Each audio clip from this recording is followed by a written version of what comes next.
Well, if the enhanced scoring in the league wasn't apparent going into this week, it is now. 50-point quarters, record three-point attempts and makes in 2 different games. Breaking 140 in a game actually used to mean something. 2 teams scored 140 on Wednesday and lost. Jalen, what have you thought of the scoring this week so far? I was holding the remote control in my hand, and I was thinking the regular season is officially back.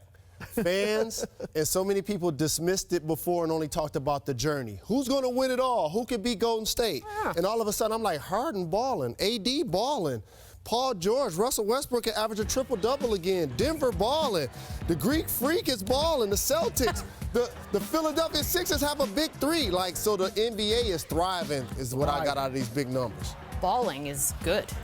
I just want to make sure everyone's on the same page. Coach, what do you think about it? No, I think it's great. The only thing I worry about a little bit is there have been a lot of blowouts this year because teams get it going. There's already been, I think, 34 games decided by 30 or more. There were only 40 all of last year. So as long as it stays competitive, like those games we saw the other night, it's fantastic. But when you have, like, the Philly-Minnesota game, that's not as much fun to watch. That was not as much fun to watch. This is excited I've been about NBA in a long time since I played. I mean, I feel like I can come back if you can't touch me. I mean, if you can't touch me, shoot. I mean, it's just the evolution of the game. It's more scoring, more three-point shooting. You know, big men are getting way more versatile. I mean, it's just the evolution of the game is just at the best place it's ever been.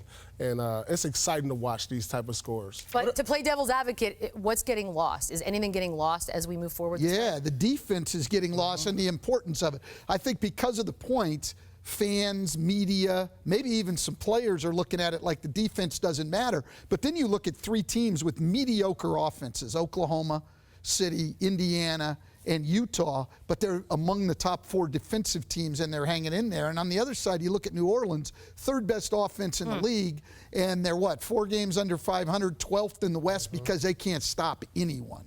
You know what I think gets lost because you're seeing so many record-breaking seasons due to the offense. It's just the greats of the past aren't getting their due. It's because you're, like, crushing these numbers. Now you got Westbrook back-to-back triple-double season. They have a 3rd one in a row. You know, where does that make Oscar Robertson look? You know, it's just so many great numbers are getting put up that it's taking away the due of the greats of the past. Yeah, the pace and the tempo and not valuing possessions to where you swing the ball side to side a lot of times. Like the first guy get it, shoot it on most teams, and that's new. But what about 2 teams that took chances? Don't sleep on the fact Toronto and Jimmy Butler, and Kawhi, Jimmy Butler and Philly, both of those guys can walk after the end of the year.